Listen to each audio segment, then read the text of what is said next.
어떻게 하면 건강하게 오랫동안 행복하게 삶을 이어갈 수 있는지 해법을 찾아드립니다. 여러분의 건강한 매일을 책임지는 건강주치 365 문 열었습니다. 전 여러분의 건강 헬퍼 손유빈입니다.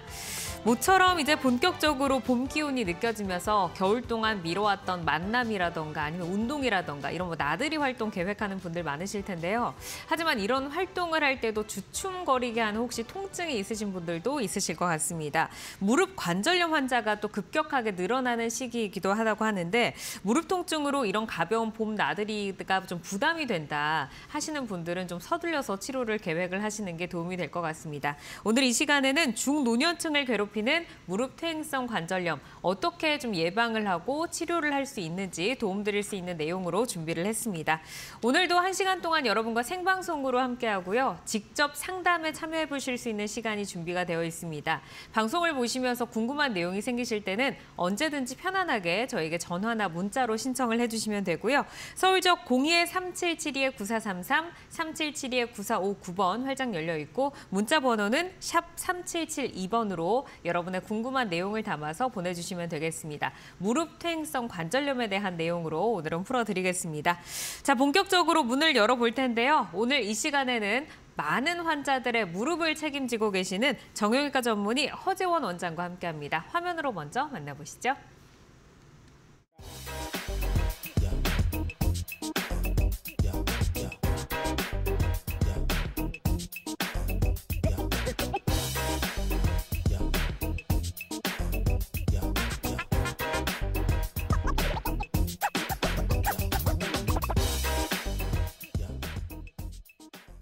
네, 원장님 안녕하세요. 반갑습니다. 안녕하세요. 정형외과 전문의 허재원입니다. 네, 오랜만에 또 뵙는데 그 퇴행성 관절염이라고 하면은 사실 굉장히 좀 흔한 질환이잖아요. 그렇습니다. 그리고 이제 65세 이상의 노년들은 뭐 대다수가 좀 앓고 있는 질환이다라고 알고 있는데 그렇다 보니까 병원에 좀 잘 찾아오지 않으시죠? 그렇죠. 노화에 의한 자연스러운 현상으로 여기시거나 혹은 자식에게 부담이 되실까 봐 어떤 정확한 진단 없이 뭐 파스나 민간 치료에 의존해서 이제 계시는 분들이 많은데요.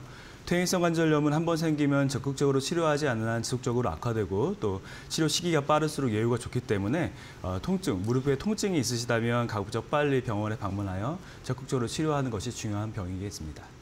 특히나 뭐 연골 같은 경우에는 한 번 다루면 또 재생이 안 되다 보니까 빨리 좀 오셔야지 또 연골의 수명을 늘릴 수가 있다고 하던데 오늘 좀 내용을 꼼꼼하게 들어보도록 하겠습니다.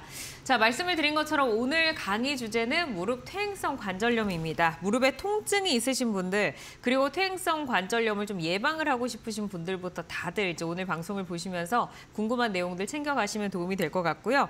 허재원 원장께서 친절하게 상담을 도와드립니다. 저에게 전화나 문자로 상담을 신청을 해주시면 되고 상단에 계속해서 전화번호는 고지가 되겠습니다. 서울적 02-3772-9433, 3772-9459번 활짝 열어두겠습니다. 자, 내용을 바로 좀 살펴볼 텐데 이 퇴행성 관절염, 뭐 퇴행성이라는 단어가 붙었으니까 나이가 들면서 생기는 질환이다라고 조금 자각이 되는데 어떤 질환인지 먼저 정의부터 좀 짚고 갈까요? 네, 무릎의 퇴행성 관절염은 일단 무릎을 아셔야 되는데요. 무릎은 우리 몸의 체중을 부하하는 가장 큰 관절입니다. 이 무릎은 여러 가지 구성으로 되어 있는데 대퇴골과 경골, 슬개골이라는 뼈, 또 뼈 끝에 연골, 또 뼈 사이에 존재하는 물렁뼈인 연골판, 또 각종 인대로 구성이 되어 있습니다. 뼈 끝에 존재하는 연골이 어떤 퇴행성 변화나 어떤 점진적인 소실로 인해서 주변에 2차적, 그러니까 연골판이나 뼈나 인대에 2차적 손상을 유발하게 되고요. 이런 것 때문에 무릎에 통증, 변형, 기능 장애가 발생하는 그런 질환을 퇴행성 관절염이라고 정의하게 됩니다. 그러면은 퇴행성 관절염이 왜 생기고 진행이 되는지 그 원인에 대해서 좀 알면 도움이 될 것 같은데 왜 생기는 걸까요? 여러 가지 원인에 의해서 생기게 됩니다. 크게 무릎 자체의 문제, 또 어떤 환자분이 가지고 계신 위험 인자, 또 외부 요인으로 나눠볼 수가 있는데요. 연골판의 손상이나 다리가 휘게 되는 다리 정렬의 변화, 또 무릎이 흔들리는 불안정성, 또 하지의 근력 약화 등의 어떤 무릎 자체의 문제 더하기, 또 환자분이 가지고 계신 어떤 고령이라는 연령, 또 여성분들에게서 더 호발하게 되고요. 어떤 유전적 소인이 있거나 비만하신 분들처럼 이제 환자가 가지는 위험 인자, 거기에 살면서 또 외상이나 골절이 발생한다든지 혹은 세균에 감염이 된다든지 통풍 등의 질환이 있는 경우에 이런 외부 요인이 합쳐져서 퇴행성 관절염이 발생하게 되고요. 여기에 무릎에 염증 반응이 지속적으로 발생한다거나 혹은 기계적인 마모가 발생하게 되면서 말기 관절염으로 진행하게 됩니다. 그러면은 이제 퇴행성 관절염이 뭐 무릎의 통증이 느껴지시는 분들은 조금 초기에 빠르게 병원에 오라라고 이제 오프닝 부분에서 말씀을 해주셨는데 병원에 가게 되면 먼저 엑스레이 같은 걸로 진단을 하게 되는 걸까요? 그렇습니다. 퇴행성 관절염의 진단의 가장 중요한 초기 검사로서는 엑스레이가 있게 되는데요. 엑스레이 상에서 관절 간격이 이제 좁아지거나 관절 간격이라 하면 뼈와 뼈 사이 간격이 있죠. 그다음에 뼈 끝에 뼈가시, 골극이라 불리는 뼈가시가 발생하는 것을 통해서 우리가 관절염을 진단하게 됩니다. 또한 엑스레이 통해서 관절염의 진행도 역시 확인할 수가 있게 되는데요. 뼈와 뼈 사이의 관절 간격이 진행하면서 뼈와 뼈 사이 간격이 소실되게 되면 관절염이 진행한다고 보게 되고 엑스레이상 1단계부터 4단계로 나누게 되고요. 그림에서 보는 것처럼 4단계 퇴행성 관절염이 되면 뼈와 뼈 사이가 완전히 붙어서 간격이 소실되는 것을 확인할 수가 있습니다. 네, 이제 마지막 저 엑스레이 사진을 보니까 뭐 연골이 이제 완전 다 닳아서 정말 그 사진만 봐도 고통이 느껴지는데 어떤 좀 연구 결과를 보니까 이 퇴행성 관절염의 말기에 느끼는 증상이 출산으로 느끼는 고통보다 더 극심한 고통이다라는 좀 결과가 있더라고요. 이런 뭐 통증 그리고 뭐 또 다르게 내가 퇴행성 관절염이구나 하고 자각할 수 있는 어떤 뭐 다른 증상이 있을까요? 통증 말고도 여러 가지 증상들이 이제 퇴행성 관절염에 발생할 수가 있게 되는데요. 일단 첫 번째 통증부터 다시 말씀드리면 통증은 관절 통의 양상으로서 보통은 딛거나 사용할 때 나타나는 무릎 주변의 시큰거림의 양상으로 나타나게 됩니다. 또한 무릎이 붓고 물이 차는 부종 및 삼출의 증상, 또 가동 범위가 제한이 돼서 무릎이 다 안 펴지고 안 구부러지는 증상. 예전에는 계단을 잘 다녔는데 점점 계단 같은 게 이제 다니기 힘들어지는 기능의 저하. 걸으실 때 절뚝거리거나 뒤뚱거리면서 걷게 되는 보행의 장애, 또 무릎을 구부렸다 폈다 할 때 으드득하는 뼈 갈리는 소리가 들리는 마찰음, 또 무릎 주변을 눌렀을 때 통증이 생기는 압통, 또 다리가 휘거나 무릎 관절이 갑자기 체구에 비해서 커지는 등의 관절의 변형 등이 전형적인 퇴행성 관절염의 증상이라고 볼 수 있겠습니다. 네, 이 퇴행성 관절염의 증상을 보고 있으니까 우리 주변에서 어르신분들이 좀 많이들 호소하시는 통증들이 좀 많이 있습니다. 뭐 아픈 것도 있고 무릎에서 소리가 나는 것도 있고 무릎에 뭐 물이 차거나 부종이 있다 하는 분들도 있는데 이런 뭐 불편함을 겪으시면서도 사실 퇴행성 관절염이 누구나 아플 수 있다라고 좀 미루시는 분들이 많거든요. 하지만 오늘 또 우리 방송을 만나고 계신다면 어떻게 조금 내가 빨리 초기에 좀 대응을 해야 할지 계획을 세워보시면 도움이 될 것 같습니다. 자, 퇴행성 관절염 또 하나 궁금한 게 이게 갑작스럽게 내 무릎이 퇴행성 관절염이 왔다 이렇게 되는 건가요? 아니면 조금 뭐 서서히 어떤 좀 증상으로 인해서 좀 진행이 되는 걸까요? 관절염은 인생을 놓고 보면 아주 서서히 진행하는 질환입니다. 다만 여기에 관절염이 시작이 되게 되면 적절한 치료 없이는 이전의 상태로 돌아가기는 매우 힘든데요. 증상 역시도 관절염의 진행과 동반되어 서서히 진행하지만 증상은 사실 악화와 호전이 반복되기 때문에 관절염이 꼭 심하더라도 증상이 미약한 경우도 있고요. 관절염 초기에도 증상이 좀 심한 경우도 있어서 주의를 좀 요하여야 합니다. 다음, 적절히 치료를 시행하게 되면요, 이러한 관절염의 진행을 중간에서 멈출 수 있게 되고요. 네. 또 증상 역시도 완화시켜서 다시 관절염이 없던 이전의 상태로 좀 증상 정도는 완화되는 경우가 있기 때문에 조기 진단과 치료를 통해 적극적으로 치료하는 것이 아주 중요한 질병이라고 볼 수 있겠습니다. 그러니까 무릎이 이제 아프시다가 이제 좀 안 아파졌다 괜찮아 이러면서 또 병원을 안 가시다 보면 또 다시 더 악화되고 그러다가 또 좋아졌다가 이렇게 반복이 되면서 더 악화가 된다라는 좀 그래프로 설명을 해주셨습니다. 자, 무릎 퇴행성 관절염, 뭐 요즘에 뭐 통증이 있으시거나 아니면 예전부터 통증이 있었는데 지금은 조금 괜찮다 하는 분들도 계실 거예요. 하지만 계속해서 악화가 된다고 하니까 오늘 방송 보시면서 궁금한 내용은 저에게 전화를 통해서 상담을 나눠주시면 될 것 같습니다. 02-3772-9433, 3772-9459번 활짝 열려 있습니다. 자, 치료 방법으로 좀 들어가 볼까요? 이제 환자들이 좀 느끼는 뭐 통증이나 아니면 뭐 강도나 뭐 이런 것들에 따라서 모두에게 똑같은 이제 뭐 적용이 되지는 않을 테고 치료 방법이 좀 달라질 텐데 특히 비수술적인 치료 그리고 이제 수술적인 치료로 대표적으로 좀 나눠볼 수 있는 것 같아요. 그렇습니다. 먼저 이 부분부터 들어볼까요? 네. 퇴행성 관절염은 이제 대표적으로 크게 이제 비수술적 치료 방법과 수술적 치료 방법으로 나뉘게 되시는데요. 비수술적 치료 방법은 이제 환자 스스로가 자신의 상태를 치료하는 이제 자가 치료와 병원에서 시행하게 되는 약물적 치료로 나누게 됩니다. 수술적 치료는 대표적 여러 가지 수술이 있지만 대표적으로는 관절 내시경을 이용한 관절경적 치료, 또 뼈를 교정하는 교정절골술, 또 인공관절 치환술 등으로 대표적으로 말씀드릴 수가 있게 되는데요. 이러한 수술적 치료와 비수술적 치료는 이제 관절염의 단계에 따라서 치료 방침을 나누게 돼서 초기에서 중기의 관절염의 경우에는 비수술적 치료나 내시경적 치료를 시행하게 되고요. 말기의 관절염의 경우에는 인공관절 치환술을 시행하게 됩니다. 하지만 치료 방침을 결정하는 데 있어서 가장 중요한 것은 환자의 어떤 증상의 정도나 환자의 나이, 또 엑스레이나 MRI 등의 어떤 검사상에서 관절염의 진행 정도를 통해서 종합적으로 판단하여서 치료 계획을 수립하는 것이 매우 중요해서요. 예를 들면 엑스레이상에서 관절염이 아주 심한 경우라도 환자의 나이가 매우 젊거나 심지어 증상이 경미하다면 엑스레이만 보고 어떤 수술적 치료를 결정하기보다는 비수술적 치료나 다른 방법을 먼저 선택하는 것이 옳겠습니다. 뭐 듣다 보면은 최대한 수술은 나중으로 미뤄서 특히 뭐 나이 같은 경우도 젊었을 때는 건드리면 안 된다라는 얘기가 있는데 결국에는 이러한 것들도 복합적으로 판단을 해서 진행을 한다라고 좀 말씀을 주셨고, 그리고 이제 퇴행성 관절염 하면은 뭐 무릎 무조건 병원 가면 수술해야 된다고 한다라고 해서 병원 좀 멀리 하시는 분들도 계신데 좀 대다수의 분들이 좀 많은 비율이 비수술적인 치료 방법으로 증상 완화가 가능하다고요? 그렇습니다. 비수술적 치료는 사실 초기 퇴행성 관절염 환자들에게 이제 시행하게 되는데요.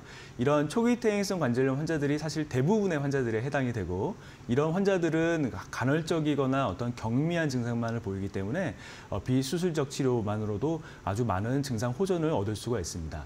또한 초기 퇴행성 관절염 환자뿐만 아니라 증상이 심하지 않은 중등도 이상의 퇴행성 관절염 환자 중에서도 수술적 치료를 먼저 선택하기보다는 비수술적 치료를 충분히 정기적으로 시행함으로써 좋은 결과를 얻을 수가 있는데요. 즉, 모든 환자가 반드시 수술적 치료가 필요한 것은 아니니 너무 걱정하실 필요는 없겠습니다. 그러니까 이제 비수술적인 치료 방법은 꾸준하게 조금 내 무릎을 관리를 한다, 더 악화되지 않게 약간 좀 이런 개념으로 이해를 할 수 있지 않을까 싶은데 어떤 방법들이 있을지 하나씩 좀 설명을 들어보겠습니다. 뭐 자가치료 그리고 약물적 치료 방법이 좀 나눠져 있는 것 같네요. 네, 맞습니다. 자가치료는 이제 환자분 스스로가 하는 치료 방법입니다. 치료의 이제 목적은 환자 자신이 이제 자신의 관절염에 대한 이해를 높이고 자신의 상태를 파악하고 또 증상을 조절하도록 노력하는 것이 중요하겠습니다. 각각을 좀 살펴보도록 하면요. 일단 활동량이 좀 많고 이것도 직업적 활동량이 많아서 통증이 있으신 분들은요. 이런 단순히 쉬는 것, 그런 것만으로 활동량을 조절하는 것만으로 통증이 좀 조절할 수가 있고요. 또 본인의 키에 비해서 체중이 많이 나가시는 분들은 체중 감량을 통해서 증상이 이제 통증 등의 증상이 좋아져야 되는 경우가 많습니다. 또한 이제 평지 걷기나 물속에서 하는 운동 등과 같이 적절한 운동을 통해서 이제 근력을 유지하게 되면 같은 관절염 환자더라도 증상이 좀 적은 경우가 많고, 또 급성기 통증이 있고 무릎이 붓는 경우에는 냉찜질 등을 통해서 통증 등을 완화할 수가 있고요. 통증이 심한 경우에는 이제 보호대 같은 보조기를 일시적으로 착용한다든지, 또 이제 디딜 때 통증이 너무 심한 경우에는 지팡이를 사용하여 체중을 분산해주는 효과 등이 이제 통증의 완화에 도움이 되고, 네. 평상시에 이제 평평하고 굽이 낮고 부드러운 신발 등의 사용을 등을 통해서 관절염의 증상을 조절할 수가 있습니다. 이 모든 것들은 다 사실 병원에 가지 않고 스스로 할 수 있는 것이거든요. 네. 그래서 환자분 스스로가 본인의 관절염이 이렇게 심하지 않다면 이렇게 관절염에 대한 이해를 높이고 자신의 생활 습관을 교정을 통해서 통증 등을 조절할 수가 있습니다. 근데 이걸 했는데 통증이 치료가 안 된다 하시는 분들이 이 다음 단계로 이제 비수술적인 약물적 치료 방법을 선택을 하시는 거군요. 그렇습니다. 네. 약물적 치료는 이제 보통 병원에서 시행하게 되는데요. 파일 보여주시죠.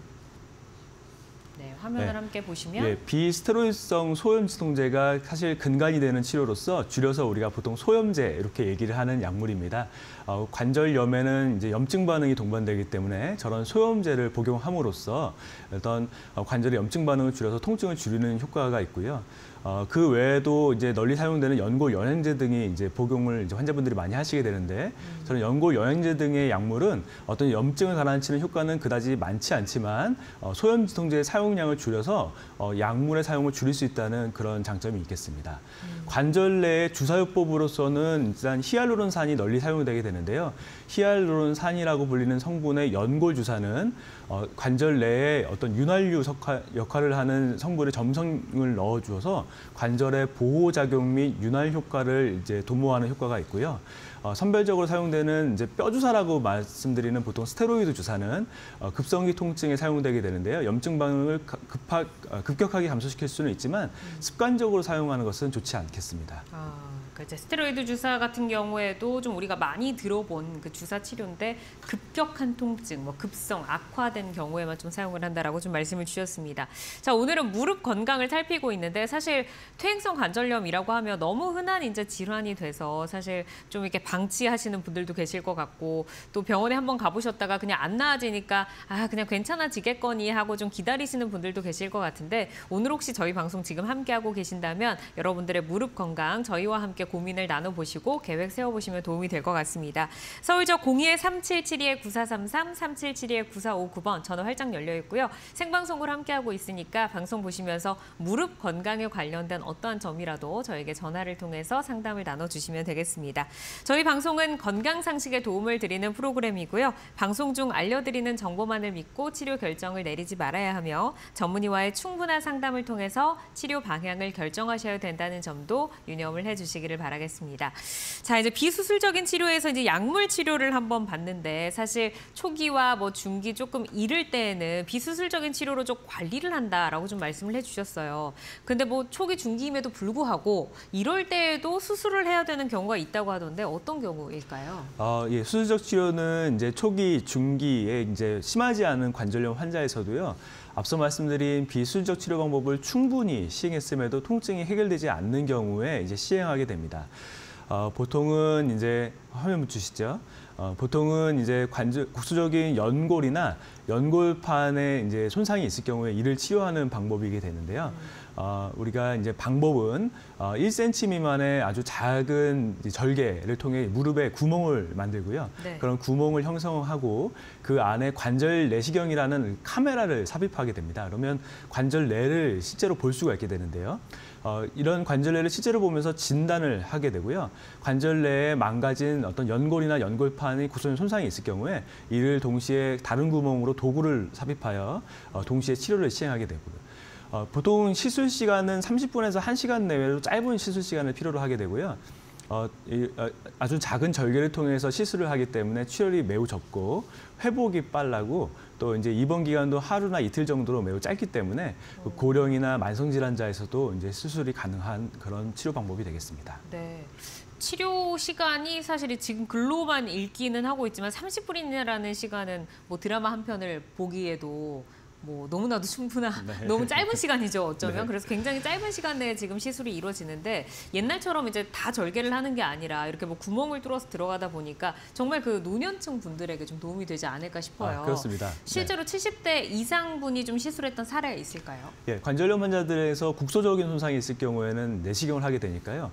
그런 경우 생각보다 매우 흔한 편입니다. 다음 사례를 보시면요. 첫 번째 사례인데요. 70세 남성 환자분이시고 무릎 안쪽이 아프고 계속 붓는다는 것을 주소로 내원했던 환자분입니다. 환자분 타원에서 엑스레이 촬영했었는데 엑스레이상 이제 그림처럼 이제 사실 초기 관절 외에는 특별한 소견은 없고요. 저희 병원에 내원해서 시행했을 때에도 엑스레이상에선 특이 소견은 초기 관절 외에 특이 소견은 없었던 환자분이십니다. 환자분 신체 검진상 무릎 안에 물이 많이 고여 있었고 내측의 압통, 눌러서 통증이 심해서 우리가 이제 더 정밀한 검사를 시행해서 MRI 등을 촬영했었는데요.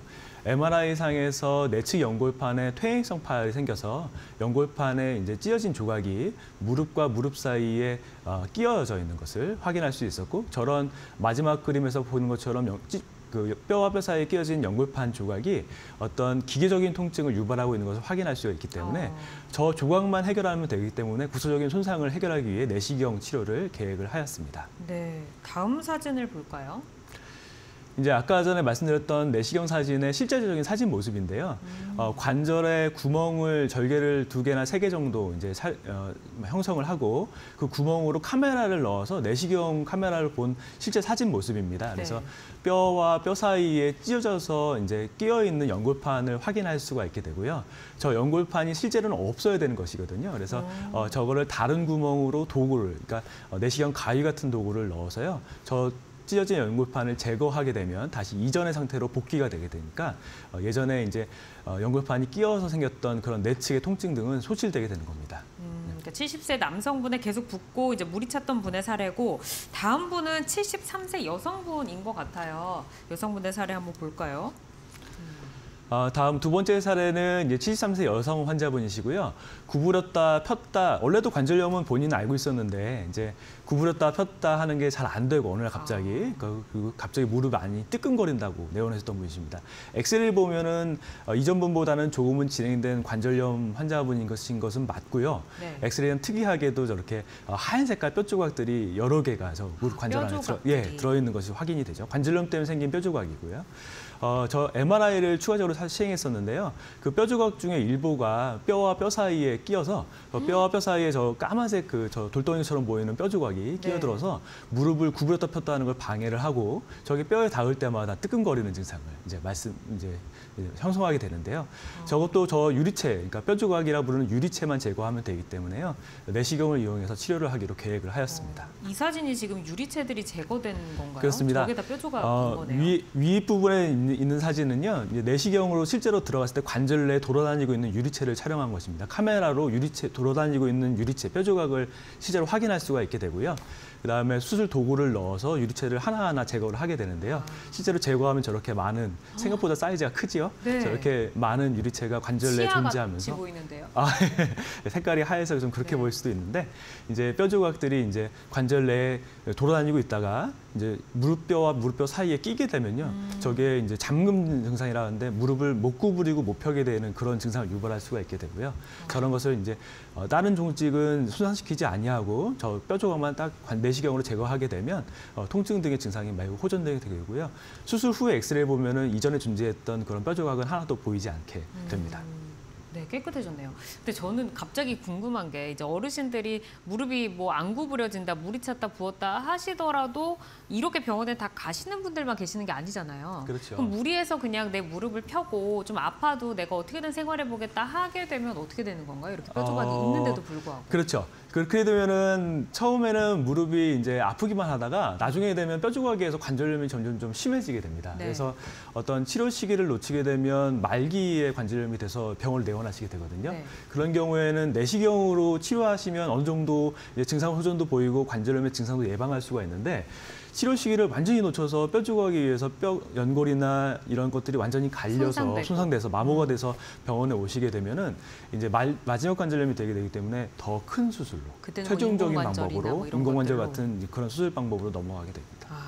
그러니까 뭐 이건 뭐 이론적으로는 사실 빨리 가야 된다라는 걸 알고는 있는데 이게 또 약간 좀 피하게 되는 또 본능이 좀 있는 것 같아요. 그렇습니다. 네. 근데 이제 이렇게 또 피하시는 분들이 퇴행성 관절염 뭐 좀 심해지다 보면은 다리가 휘고 뭐 O자형이 되고 그래서 더 극심해진다라고 하던데 이 O자 다리로 변형이 되는 건가요? 네, 그렇습니다. 우리가 이제 정상 사진을 좀 보여주시죠. 네. 우리가 정상 관절 간격, 그러니까 정상 다리에서는 뼈와 뼈 사이의 관절 간격이 잘 유지가 되게 되니까요. 우리가 이제 엑스레이에서 볼 때 정상 관절 간격이 유지됐을 경우는 일반적으로는 다리가 일자 다리를 형성하게 됩니다. 관절염이 발생하게 되면은 관절 간격이 감소되게 되는데요.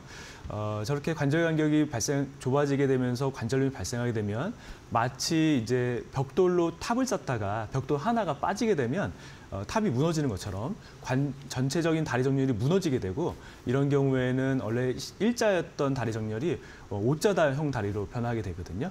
이런 것을 우리가 쉬운 말로 O자형 다리, 휜 다리 이렇게 얘기를 하고요. 어려운 의학 용어로서는 내반 변형 이렇게 얘기를 하게 됩니다. 네, 이렇게 이제 O자 다리로 원래부터 유전적인 게 아니라 갑작스럽게 퇴행성 관절염으로 이제 O자 다리로 변형이 되게 되면 거울로 보는 내 모습이 참 당황스럽고 좀 어색할 것 같은데 이렇게 된다고 하면 좀 어떻게 좀 치료를 해봐야 될까요? 이미 휘어진 거를 어떻게 좀 바로잡을 수가 있죠? 휘어진 다리에 대해서는 이제 휘어진 다리를 이제 교정을 통해서 수술을 해서 다시 일자로 잡아주는 그런 수술을 시행하게 되는데요. 이것을 쉬운 말로는 오다리 교정 수술 이렇게 얘기를 하고요. 어려운 말로는 근위경골 절골술 또 교정 절골술 이렇게 얘기를 하게 됩니다. 비교적 활동적이고 젊은 환자한테 보통은 시행하게 되는데요. 아까 말씀하신 것처럼 관절염으로 O자형으로 내반 변형이 동반되면서 동시에 무릎 안쪽에 국한된 어떤 그러한 관절염이 있는 환자한테 시행하게 되고요. 저런 절골술을 통해서 그림처럼 뼈를 교정하는 절골술을 통해서 휘어진 다리를 교정하여 다리를 O자형에서 일자형으로 펴게 되면요. 무릎 안쪽에 집중됐던 체중이 무릎의 외측으로 분산되는 효과를 얻게 되니까요. 관절염도 진행하는 것을 방지하고 또 통증도 줄일 수 있는 그런 수술 방법이 되겠습니다. 네. 그러니까는 이렇게 뭐 흰 다리로 변하고 O자형으로 변형이 되기 전에 사실은 미리미리 조금 치료를 하시면 좋은데 무릎이라고 하는 게 그냥 뭐 아팠다가 안 아팠다가 하는 부위다 보니까 조금 편안하게 생각하시는 분들이 많으신 것 같습니다. 하지만 조금 무릎이 아프시다고 하면 빠르게 좀 치료를 받아보시면 좋겠고 특히나 뭐 붓거나 통증이 있거나 하시는 분들은 좀 미루지 않으셨으면 좋겠네요. 자, 그러면 이어서 실제 치료 사례를 한번 좀 들어볼까 싶은데 이분은 연령대가 좀 어떻게 되시는 남성분이셨을까요? 네, 예시를 일단 흰다리 예시 사진을 보기 전에요. 흰다리 교정을 하게 되면 어떤 장점이 있는지부터 한번 살펴보도록 하겠습니다. 파일 주시죠. 네, 61세 남자 교정하게 되면 여러 가지 장점이 있게 되는데요. 아까 말씀드린 것처럼 흰다리가 일자다리로 교정하게 되면 무릎 내측의 체중이 부하가 이제 줄어지게 되면서요. 안쪽에 존재했던 연골 손상이 더 이상 진행되는 것을 방지하게 되고 통증을 줄이게 됩니다. 이러한 교정 절골술은 어떤 인공관절과는 다르게 본인 관절을 치료하는, 그러니까 보존하는 치료법으로서요. 절골술을 시행하면서 동시에 아까 처음 말씀드렸던 내시경이나 혹은 줄기세포 치료들을 동시에 시행해서 연골판 손상이나 연골 손상을 동시에 치료할 수 있어서 효과를 증대시킬 수 있고요. 이런 절골술을 통해서 관절염을 한 10년 정도 지연시키고 또 향후에 인공관절 치환술을 등의 이제 최종 단계 수술을 하는 가능성을 낮추는 효과가 있기 때문에요. 네. 비교적 젊은 환자들한테 선호되는 방식이고요. 또 마지막으로는 오다리의 흰다리를 교정함으로써 어떤 심미적인 만족감도 얻을 수가 있습니다. 네, 그렇죠. 아무래도 뭐 오다리로 있다 보면은 이 흰다리 자체가 내가 뭐 옷을 입거나 바깥을 돌아다닐 때도 심미적인 부분도 굉장히 좀 안 좋고 심리적으로도 또 좀 어려울 수 있기 때문에 이렇게 치료를 해서 10년 뒤 정도로 관절염의 그 발병 시기를 좀 늦출 수 있다라는 부분도 좀 짚어주셨습니다. 사실 이렇게 바깥으로 내가 뭐 등산에 갈까 친구들이랑 뭐 잠깐 뭐 봄나들이 하면서 뭐 어디 좀 걸을까 하시다가도 나는 무릎이 아프니까 조금 걷다가 쉬어야 되고 나는 그냥 안 갈래 하시는 분들도 계실 것 같은데 사실 이제는 이제 봄 날씨가 다가오고 그러면은 또 뭐 여름에 휴가철도 있고 가을에도 또 기분이 좋은 또 가을날이 좀 펼쳐지잖아요. 혹시 좀 아프셨다면 미리 좀 점검을 받고 치료를 받아보시면 좋을 것 같은데 내가 어느 정도의 단계인지 궁금하다 하시는 분들 저희에게 지금 전화를 주시면 되겠습니다. 자, 이 치료 방법이 지금 이제 교정 절골술이라고 하는 걸 들어봤는데 또 줄기세포 치료가 또 최근에 많이 좀 대중화된 것 같아요. 예. 이 부분 치료 방법 한번 들어볼까요? 줄기세포 치료제라 하면요. 사진 보여주시죠. 네. 네, 사진을 함께 보면서 보면 교정절골술과 줄기세포 치료를 함께한 치료 방법인 것 같아요. 줄기세포 치료라 하면요. 일단 태아 탯줄에서 유래된 그러니까 줄기세포 치료제를 손상된 관절면에 이식하는 방법입니다. 그래서 관절 내에 아주 작은 절개를 가하고요. 손상된 연골 부분을 확인한 뒤에 그 손상된 연골을 제거하고 그 자리에 줄기세포를 이식하여 염증을 완화시키고요. 이 줄기세포라는 것이 이제 어떤 연골로 분화돼서 재생될 수가 있기 때문에 조직 재생을 돕거든요. 이렇게 해서 이제 줄기세포 이식을 하게 되면 재생된 연골을 얻는 방법입니다. 보통의 경우에는 아주 작은 국소적인 연골 손상보다는 어떤 광범위하고 심한 연골 손상이 있는 환자를 대상으로 하게 돼서요. 보통 아까 말씀드렸던 이제 오다리 변형, 내반 변형이 있는 환자들의 경우에 무릎 내측, 대퇴 내과의 연골 손상이 광범위한 경우가 많거든요. 그런 경우에 절골술과 동시에 어떤 이 줄기세포를 이식함으로써 다리 정렬도 이제 교정하고 동시에 손상된 연골도 치료하는 경우가 많이 있습니다. 네, 다음 이어서 이제 네. 줄기세포 치료제 이식한 사진인 것 같아요. 이 네. 부분도 계속해서 설명 들어볼까요? 그래서 이제 다음은 이제 치료 예시인데요. 우리가 절골술을 시행할 때 동시에 관절 내시경으로 무릎 관절 안을 확인할 수가 있거든요. 그래서 치료 전에 관절 내에 손상되어 있는 연골을 이제 내시경으로 동시에 확인을 하고요. 손상되었던 연골을 정리를 하고 이제 손상된 부분을 다 제거를 한 뒤에요. 줄기세포 치료제를 이식을 하고 절골술과 동시에 시행하게 되면 한 1년 정도 지나면 손상되었던 연골이 저렇게 초자연골로 잘 재생된 것을 확인할 수가 있습니다.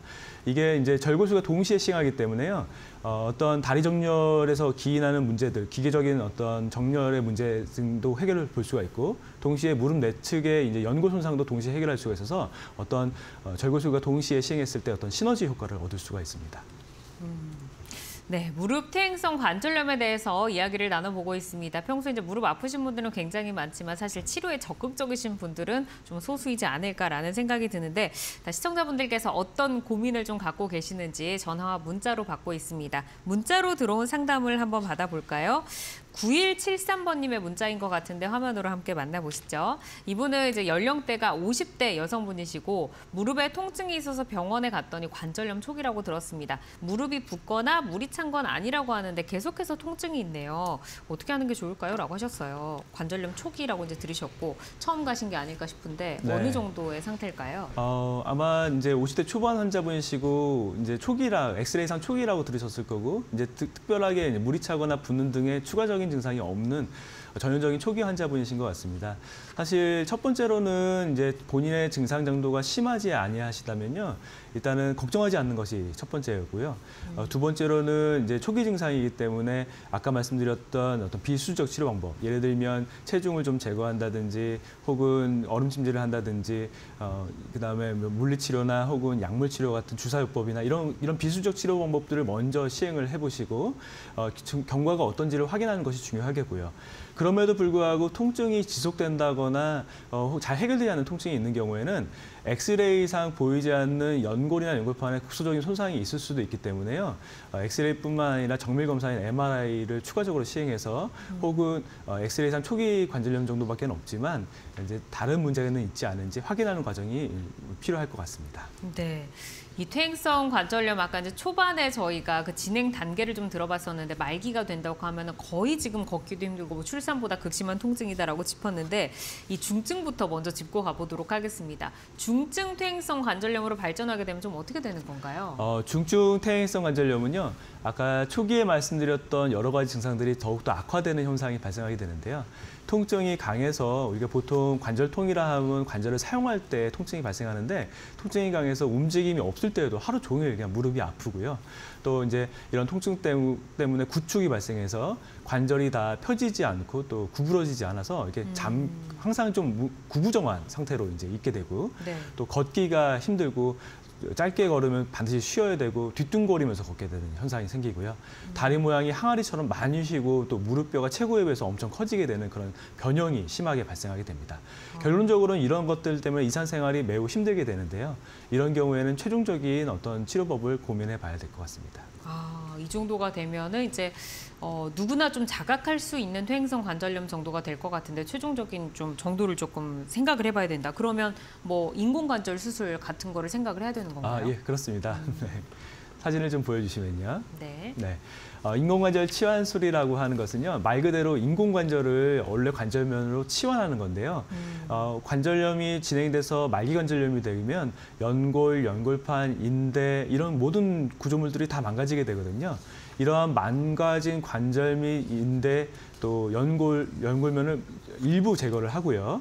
거기에 관절면 대신에 금속 치환물 및 또 고분자 폴리에틸렌 삽입물로 이제 대체하게 되는 수술 방법을 하게 됩니다. 전체를 치환하냐에 따라서 전치환술, 또 부분만 치환하냐에 따라서 부분 치환술로 나눠볼 수 있고요.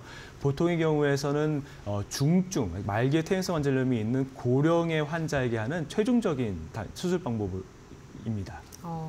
근데 이렇게 이제 인공관절 치환술까지 선택을 한다라고 하면 사실 방금 전에 말씀해주신 증상을 들었을 때는 필요한 것 같기는 하나 네. 옆에서 이제 많은 분들이 최대한 미뤄야 된다라고 네. 하시잖아요. 네. 그래도 상태가 심하면 뭐 60대, 50대라고 하더라도 해야 되는 게 맞을까요? 저도 사실은 최대한 미루는 것 일정 부분은 동의를 하는데요. 네. 네. 물론 여러 가지 처음에 설명드렸던 것처럼 여러 가지를 고려해서 수술적 치료를 결정하셔야 됩니다. 일단은 엑스레이상에서 관절염이 아주 심하셔야 되고요. 두 번째는 이제 증상이 심하셔야 됩니다. 엑스레이상에서 관절염이 심하다고 이제 병원에서 듣거나 혹은 알고 계시더라도요. 증상이 심하지 않은 비교적 젊은 환자분들은 인공관절 치환술을 미리 계획하시는 것보다는 최대한 다른 방법, 예를 들면 약물이나 주사나 다른 방법을 통해서 증상을 최대한 이렇게 경감시켜서 더 사용해 보시고 만약에 약물이나 주사 같은 비수술적 치료 방법으로 도저히 해결되지 않는 통증이 있으시면요. 그때는 사실은 나이와 상관없이는 수술적 방법을 고려하는 것이 맞겠습니다. 그러니까 이제 사진상으로, 자료상으로 상태가 심각하다고 하더라도 본인이 느끼기에 내가 그래도 조금 괜찮다 하는 정도면 좀 버텨볼 만하다. 그렇죠. 네, 알겠습니다. 맞습니다. 이 정도로 좀 정리를 해보고. 자, 그러면은 뭐 60대 후반에 이상의 뭐 그 정도 환자분들께서 좀 수술을 받은 사례와 함께 저희가 설명을 들어보고 싶은데 첫 번째 분부터 한번 들어볼까요? 어떤 분이셨나요? 예, 첫 번째 사례 보여주시죠. 네. 첫 번째 환자분은 68세 여성분이신데요. 과거에 이제 엑스레이에서 보이는 것처럼 저 이제 금속물들은 십자인대 재건술을 한 사진이시거든요. 과거에 십자인대 재건술을 시행했었는데 무릎이 계속 흔들리고 또 이제 그로 인한 관절염이 발생해서 이제 통증이 많이 심하고 다리가 휘고 보행이 힘들다고 내원했던 분이십니다. 과거에 십자인대 재건술을 시행했으나 이제 재건술이 실패한 경우에 해당이 되고 그로 인한 관절염이 발생하신 경우거든요. 이런 경우에도 나이를 고려해서 십자인대 재건술을 다시 하는 것이 아니라 관절염이 어느 정도 심하게 진행이 되셨기 때문에 인공관절 치환술을 고려하게 됩니다. 다음 사진 보여주시면요. 네, 이분은 이제 79세. 아니요, 여기 보시면 이제 68세였어요. 이전에 이제 십자인대 재건술을 했던 것은 다 제거를 하게 되고요. 네. 망가진 관절면을 제거하고 인공관절을 삽입해서 인공관절 치환술을 하면서 동시에 휘어진 다리도 일자로 정렬을 맞추고요. 인공관절 치환물이 관절면을 이제 대체하는 것도 또 맞는데요. 네. 중간에 존재하는 이제 전후방 십자인대 역할도 대신해주는 역할이 있거든요. 그래서 인공관절 치환술로 이제 수술 치료를 시행하게 되면 흔들렸던 무릎도 이제 든든하게 잡아주는 효과를 얻을 수 있게 됩니다. 그러니까 기존에 이제 십자인대 재건술을 시행을 하셨지만 계속해서 통증이 있고 더 악화된 분이 이제 인공관절 치환술로 좀 대체를 해가지고 건강을 찾은 사례 네, 예, 만나봤고 다음 분은 이제 79세 여성 환자분. 이분은 진짜 조금 고령의 이제 환자분에 좀 그렇죠. 속하시네요. 네. 사실 임상을 하다 보면 더 고령 환자분도 이제 흔치 않게 오시게 되고요. 네. 79세 정도면은 사실은 고령은 맞죠. 그래서 79세 환자분이 평생 다리를 쓰시면서 이제 관절염이 심해지셔서요. O자 다리가 심해지고 다리가 다 안 펴지고 또 엑스레이 보는 것처럼 뼈가 다 닿으니까요. 걸을 때마다 너무 아파서 10분 이상 걷기가 힘든 환자분이 이제 내원하셨습니다. 엑스레이상 뼈와 뼈가 그냥 다 붙어버리는 아주 중증의 퇴행성 관절염이시고요. 양쪽이 동시에 또 발생했던 환자분이셨고 79세면서 양측에 동시에 이제 관절염이 있는 환자분이셔서 양측 동시 인공관절 치환술을 시행하기로 한꺼번에 한 번에 마취로 양측 동시에 시행을 고려하였습니다. 다음 사진 보여주시죠. 네, 정렬이 굉장히 네. 잘 맞아진 것 같아요. 예, 수술은 이제 동시에 한 번에 마취로 양측을 동시에 시행하게 되는데요. 완전히 망가진 관절은 다 제거를 하고요. 거기에 인공관절을 삽입해서 이제 관절면을 회복하면서 동시에 휘어진 다리를 이제 일자로 펴게 되고 다리가 다 안 펴지던 것도 다 펴질 수 있게 이제 교정을 하게 됩니다. 일단 이제 79세 이제 고령의 환자분이면서 양쪽 동시에 해야 되니까 일단은 겁이 나죠. 겁이 나고 무서울 수 있는데요. 최근의 경우에는 이제 수술 전에 적절한 수술 전 검사를 시행하고 또 어떤 마취과 의사와의 이제 협진, 또 수술 중에 이제 출혈을 최소화할 수 있는 의료 기술의 발달, 또 수술 후에 환자 관리 등이 발달하면서 고령의 환자에서도 특별한 기저질환이 없다면 양측을 동시에 수술을 가능한 것이 요즘의 의료 기술입니다. 네. 이제 이렇게 이제 원장님의 설명을 들으면서 이제 수술을 만약에 대비하시는 분들이 나 수술 잘 될까 보다 더 궁금한 내용이 나 수술 안 하고 치료될 수 있을까일 것 같아요. 네. 그렇죠. 좀 그런 질문을 좀 많이 하지 않나요? 물론 뭐 네. 그래서 제가 처음에 설명드린 것처럼 네. 이제 조기 진단을 통해서 조기에 적절히 치료하면. 근데 혹시 조기에 치료를 네. 못했다. 나는 지금 늦어지긴 했는데 이 내 관절을 조금 살리면서 뭐 우리가 앞서서 살펴본 관절경 수술이라던가 네. 이런 걸로 좀 버텨보고 싶다 하시는 분들도 계시지 않나요? 제일 중요한 것은 적절한 단계에 적절한 치료를 하는 것이 좋겠습니다. 이게 관절염 단계가 매우 심한데도 나는 절대로 수술은 안 할 거야 하면서 고통 속에 사시는 것도 사실은 좋지는 않고요. 근데 적당히 내시경적으로 치료만 하면 충분히 좋아질 무릎인데 이제 미리 겁먹어서 혹은 너무 이렇게 걱정하는 마음에 어떤 큰 수술들을 먼저 하실 필요도 없는 것이죠. 그래서 항상 정확한 진단 또 그 진단 단계에 따른 적절한 치료가 가장 중요하다고 볼 수 있겠습니다. 내 상태에 맞는 치료를 해야지 그 단계가 어긋나면 이제 그건 안 된다라고 네. 이제 말씀을 주셨는데, 자, 그러면 이제 인공관절 수술을 만약에 하셨다. 그럼 이제 일상으로 빠르게 좀 복귀를 해야 되잖아요. 근데 재활이 무엇보다 중요하다라고 하더라고요. 이 재활을 놓치면 안 된다고 하던데 네. 재활에 대해서도 설명 한번 들어볼까요? 자료 한번 주시죠. 그래서 최근에는 이제 의료 기술이 많이 발달하면서요. 수술 후 이틀째부터 보행을 시작을 하시게 되거든요. 그래서 수술 후 이틀째부터 보행을 시작하게 되고 또 이제 구부렸다 폈다 하는 가동 범위 회복을 이제 그런 재활 치료를 시작하게 되고요. 인공관절 치환술은 앞서 말씀드린 내시경이나 절골술에 비해서는 절개 부위가 크기 때문에요. 수술 후에 부종이 약 한 달에서 2달 정도 이상 가는 경우가 있기 때문에 부종의 관리를, 얼음찜질이나 이런 부종의 관리를 시행하게 되고요. 중장기적으로는 이제 환자분의 허벅다리, 대퇴사두근의 강화가 매우 기능 회복에 매우 중요하기 때문에요. 걷기나 또 물속에서 하는 이제 운동들이나 또 실내 자전거 같은 근력 강화 운동들을 항상 강조를 드리고 있고, 또 본인이 즐기시고 있는 골프나 수영으로 빠르게 스포츠 활동을 복귀하시는 것을 추천드리고 있습니다. 또 동반된 이제 고령의 환자분들은 골다공증이 있는 경우가 많아서 저는 골다공증을 치료하시는 것을 같이 동반해서 시행하고 있고요. 또 인공관절이 들어있는 경우에 골절이 생기면 또 심각하게 다치실 수가 있기 때문에 골절을 예방하고 방지할 수 있도록 항상 중요성을 강조드리고 있습니다. 네, 인공관절 수술 후에 재활도 어떻게 해야 되는지 내용 좀 살펴주셨습니다. 자, 무릎 퇴행성 관절염 치료에 대해서 오늘은 좀 말씀을 들어봤는데 한 장으로 정리를 해드리겠습니다. 화면으로 함께 만나보시죠.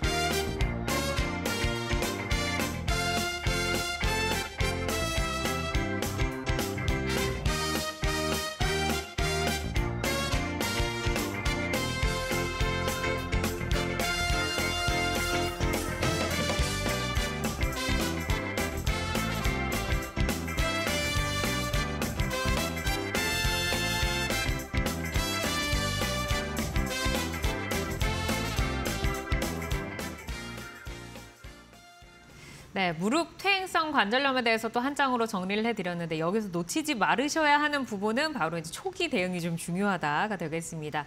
지금 혹시 최근에 내가 무릎 통증이 느껴진다거나 무릎에서 딸깍딸깍 소리가 난다거나 무릎이 살짝 붓고 뭐 어떤 좀 온기가 좀 느껴지고 아프다 하시는 분들은 사실 참으시는 것보다는 지금 저희에게 전화를 주셔서 어떻게 조금 치료 방법을 찾아볼까 고민을 나누시는 게 더 좋은 선택이지 않을까라는 생각이 듭니다. 허재원 원장님께서 직접 상담을 해주실 거고요. 주시고요. 서울 적 02-3772-9433, 3772-9459번 활짝 열려 있습니다. 자, 문자로 들어온 고민들 저희가 또 좀 풀고 갈 텐데 첫 번째 이 환자분께서는, 이 시청자분께서는 어떤 좀 고민을 갖고 계신지 화면으로 먼저 만나보도록 하겠습니다. 자, 어떤 내용을 가지고 오셨나요? 8727번님의 문자인데 61세 여성분이시고 발을 디딜 때마다 우측의 무릎의 안쪽이 시큰거리고 아파서 다리를 절게 됩니다. 아픈 지는 몇 년 됐는데 최근에 심해져서 수술을 조금 고려를 하고 있는 상황이고 어떻게 해야 될까요? 라고 하셨는데 이렇게 디딜 때마다 아프셔서 다리를 절게 됐다. 그러니까 안 디딜려고 하시는 거구나. 이런 경우에는 수술을 해야 되는 상황인가요? 환자분 문자 내용을 보면은 이제 60대 초반 환자분이시고 이제 걸을 때, 디딜 때마다 아픈 증상이 있는 생각보다는 좀 진행이 된 관절염이, 증상이 좀 있는 관절염 환자분이시고요.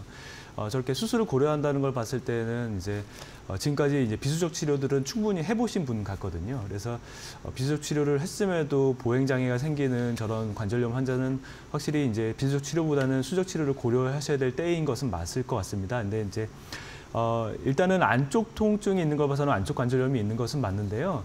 안쪽 관절염이 있을 때 여러 가지 고려사항들이 있습니다. 첫 번째는 이제 엑스레이 상에서 관절염 정도가 어느 정도인지를 측정을 해야 될 것 같고요. 두 번째는 MRI 같은 정밀 검사를 통해서 이러한 손상이 국소적인지 혹은 광범위한지를 좀 파악을 해야 될 것 같고요. 또 다리 정렬이 일자인지 오다리인지 또 변형이 있지는 않은지 이런 것들을 좀 확인을 동시에 이제 시행을 하셔서요. 종합적으로 판단을 하셔야 되는데요. 예를 들면은 무릎 안쪽 통증이 있으면서 관절염은 초기이면서 또 이제 MRI 상에서 국소적인 손상이 있을 때에는 사실 수술적 치료를 고려하신다면 내시경적 치료만 하시면 충분하실 것 같고요. 우리가 이제 광범위한 손상이 있으면서 다리 정렬이 이제 휘어서 이제 내반 변형, 즉 오다리 변형이 생기신 경우라면 이제 어떤 그런 내시경적 치료 더하기 이제 관절 교정 절골술을 동시에 시행해서 생성된 그 오다리 및 그 내측 관절염을 해결하는 것이 맞을 것 같습니다. 그래서 사실은 여러 가지 고려사항이 있고 그런 고려사항을 이제 어떤 수술을 결정하기 전에 그런 검사를 통해서 자신의 상태가 어떤지를 확인하고 나서 올바른 길을 찾는 것이 맞겠습니다. 그렇죠. 사실은 뭐 상태 확인이 가장 중요한데 또 빠르게 치료를 받는 게 중요하고. 자, 이번에는 다른 분의 문자인데 이제 자녀분께서 문자를 보내주신 것 같아요. 내용을 함께 한번 만나볼까요? 자, 2199번님의 문자. 어머니가 80세시고 관절염이 심해서 수술이 필요하다고 들었는데 고령이어서 걱정이 됩니다. 아마도 이제 어머니께서 좀 아프신데 계속해서 이제 병원 안 가고 좀 미루신 게 아닐까 싶어요. 네. 저희 주변에 계시는 이제 어머님들처럼 80세 분의 환자분도 어떻게 좀 심한 경우에 수술 괜찮을까요? 예, 아주 고령이신 분의 이제 수술적 치료고요. 수술적 치료라 함은 저렇게 고령인 경우에는 인공관절 치환술을 얘기하시는 거겠죠. 그래서 인공관절 치환술을 고려를 하시고 있다는 얘기로 들리고요. 중요한 거는 80세에서 엑스레이 상에서 관절염이 대단히 심할 때 이제 어머님이 실제로 느끼는 자각하는 증상이 심한지가 중요해서요. 어머니께서 느끼시는 이제 어떤 통증 등의 증상이 매우 심하고 보행이 이제 잘 안 되는 그런 증상이 있다면 수술적 치료를 적극적으로 고려해 보시는 것은 당연히 맞겠습니다. 특히 관절염이라는 것이 이게 한 번 생기면 적절한 치료를 하지 않으면 지속적으로 악화되는 것이고 80세여서 고령이지만 반대로 이야기하면은 사실은 이제 살아 계신 동안에 지금이 제일 젊으실 때거든요. 따라서 증상이 충분히 심한 그런 80세 고령 환자분이시라면 가급적이면 수술적 치료 고려하신다면은 더 열심히 지금도 하신 것도 비교적 좋은 선택이라고 보겠습니다. 네, 가능하다면. 알겠습니다. 하루라도 빨리 좀 치료를 받아보시기를 바라겠습니다. 자, 이제 바로 전화 연결을 해서 또 시청자분의 고민을 한번 들어보도록 하겠습니다. 바로 받아볼게요. 여보세요? 여보세요? 네, 안녕하세요. 네네. 네, 어떤 고민이 좀 있으실까요?